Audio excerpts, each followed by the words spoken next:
भारत को जब का भविष्य देखते हैं, do you imagine an India that is purely Hindu? Is there a place for Muslims in India in the future? ये सवाल उन लोगों की समस्या है कि जो हिंदू और हिंदुत्व को जानते नहीं है। अब देखिए, हिंदुत्व की फिलॉसफी क्या है? वो कहता है एकम सत्य विप्राह बहुधा वदंती। सत्य एक है, उसको जानने जताने के रास्ते अलग अलग हो सकते हैं। दुनिया में अकेला हिंदू ऐसा कहता है कि गॉड इज वन।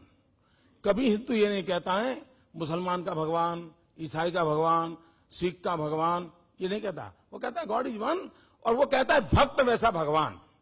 अगर भक्त पहलवान है तो भगवान हनुमान है। जहां पर यह फिलोसॉफी पनपी हो, वहां पर यह सवाल उठने का कारण यह है कि उस हिंदुत्व को हम समझे नहीं है। दुनिया में कोई ऐसी घटना नहीं है। अब देखिए, इजराइल का एक ऑफिशियल बुक है, इजराइल का ऑफिशियल बुक है। उसने ये कहा है कि कोई ये ना समझे कि हमें सिर्फ जर्मनी में हम पर अत्याचार हुए थे। 2500 साल में हम दुनिया में जहां जहां गए, हर जाति ने हर कहीं किसी मौके पर हम पर जुल्म किया था, कम अधिक मात्रा में। लेकिन अगर कोई दुनिया में अपवाद था, अकेला हिंदुस्तान था जहां पर हमें 2500 साल के इतिहास में कोई कष्ट नहीं हुआ। हिंदुस्तान ऐसा है, जब पारसी हिंदुस्तान में आए तब गुजरात के किनारे पर राजाओं बसते थे। वो जब आए और उन्होंने एक रिक्वेस्ट किया कि हम आए हैं, लेकिन हमारा रिलीजियस बिलीफ ये है कि जब जो हम अग्नि लाए हैं, उस अग्नि को जब हम रखेंगे तो उसकी 50 किलोमीटर की रेंज में नॉन ईरानी कोई आना नहीं चाहिए। यानी राजा हिंदू, व्यवस्था हिंदू, और उन्होंने मांग एंटी हिंदू की।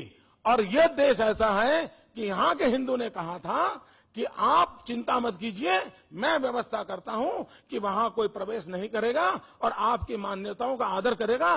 और मैं आपको बताता हूं विश्वास के साथ, आज जो दुनिया टेररिज्म के कारण संकट में आई है, उसका और उसमें जो इमोशनल ब्लैकमेलिंग हो रहा है, मैं नहीं कहता उसमें इमोशनल सपोर्ट है कि नहीं, लेकिन जो इमोशनल ब्लैकमेलिंग हो रहा है और उसमें रिलीजन का काफी उपयोग हो रहा है, और उसका मूल कारण है होलियर देन दाउ।